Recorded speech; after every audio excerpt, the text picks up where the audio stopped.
Halo semuanya, perkenalkan nama saya Selunia dari Universitas 11 Maret, Prodi Pendidikan Teknik Bangunan, kelas A dengan NIM K1521057.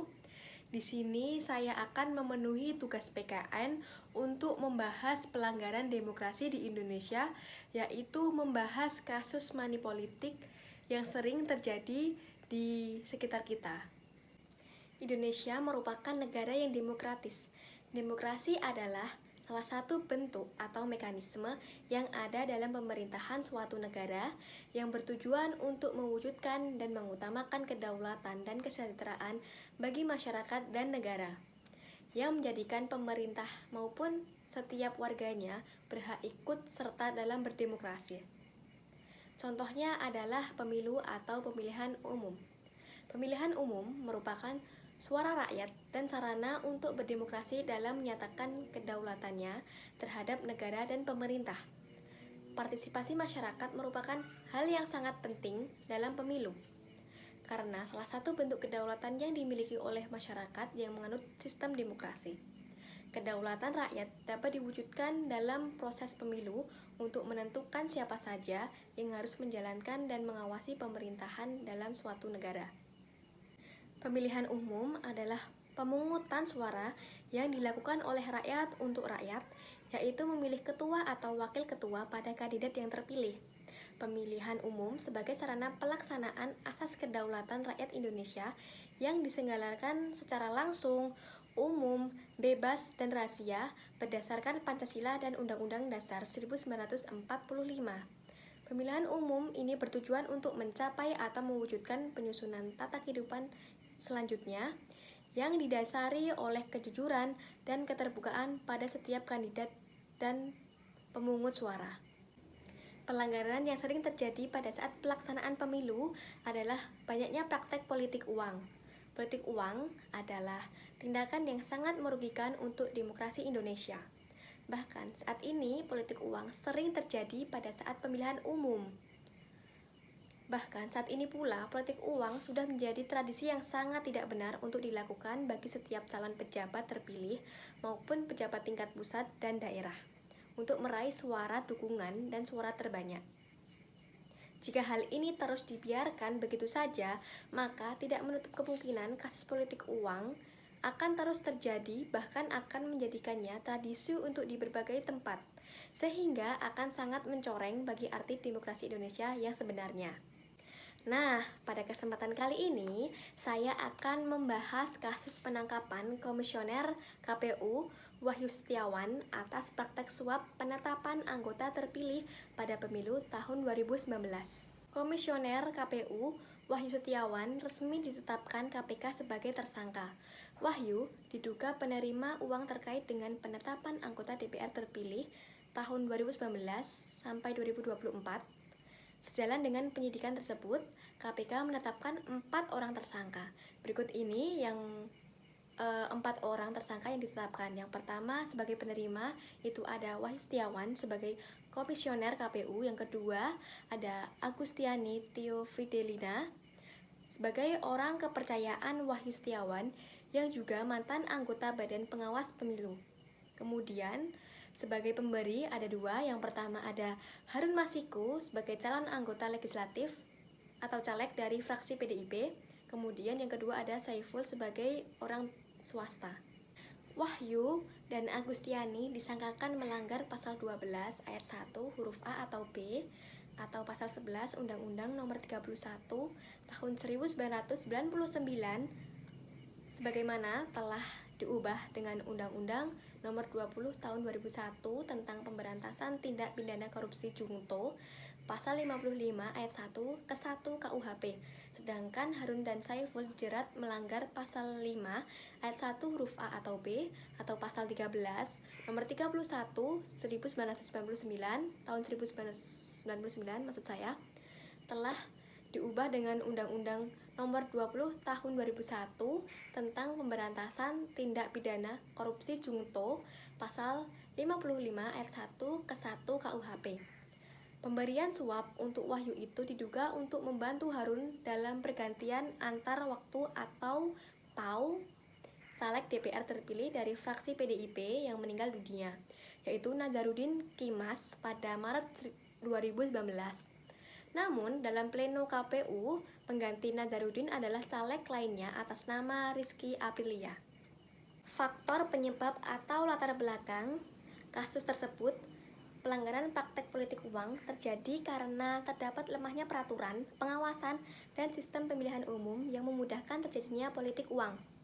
Selain itu, yang menjadi permasalahan atau isu utama atas terjadinya money politik ini adalah lemahnya edukasi dan kesadaran atas hidup berdemokrasi. Hal ini mungkin terjadi karena kurangnya tindakan preventif yang dilakukan pemerintah untuk mengedukasi masyarakat. Penyelesaian atas kasus tersebut, yang pertama, Wahyu Setiawan dihukum 7 tahun penjara. Majelis Hakim tingkat kasasi juga menghukum Wahyu membayar denda 200 juta, subsidiar 6 bulan kurungan. Akan tetapi untuk Harun Masiku sampai sekarang masih menjadi buronan polisi.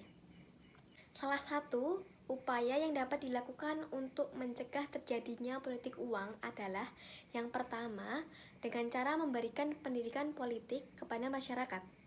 Pendidikan politik kepada masyarakat dapat dilakukan oleh siapapun, baik oleh penyelenggara pemilu, lembaga non-pemerintah yang peduli terhadap jalannya demokrasi, atau bahkan partai politik, serta juga tokoh-tokoh masyarakat.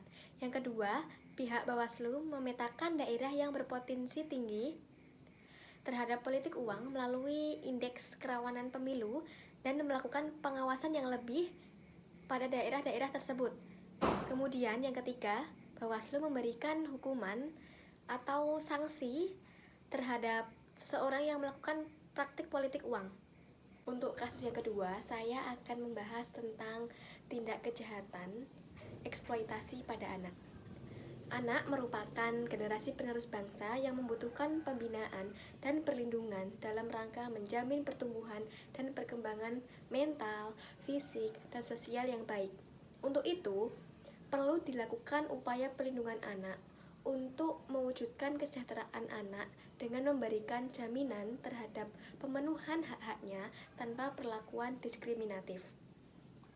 Eksploitasi anak adalah salah satu bentuk pelanggaran hak asasi manusia, sehingga bentuk perlindungan hukum hak asasi manusia terhadap anak korban perdagangan manusia atau trafficking, kekerasan, pemerkosaan, penculikan, dan prostitusi.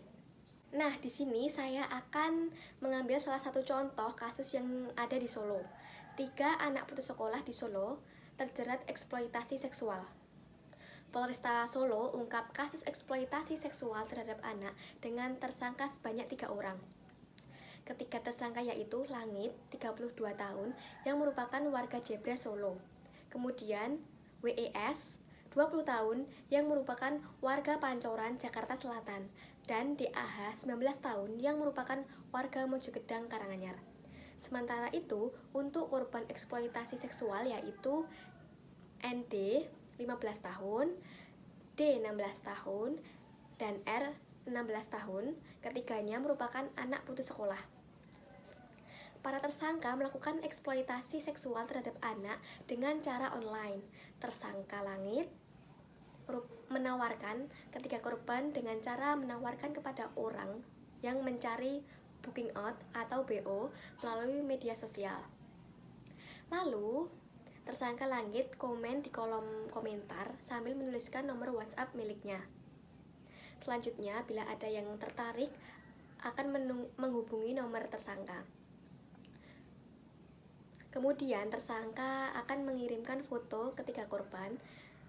Selain itu, Langit juga memberitahu tarif dan peraturan bagi pencari BO. Untuk korban ND dan D ditawarkan dengan tarif masing-masing Rp500.000. Nantinya jika ND dan D sudah selesai melayani, akan mendapatkan komisi sebesar Rp200.000. Untuk peran 2 tersangka lain yaitu WES dan DAH mengantar korban ke hotel atas permintaan tersangka Langit.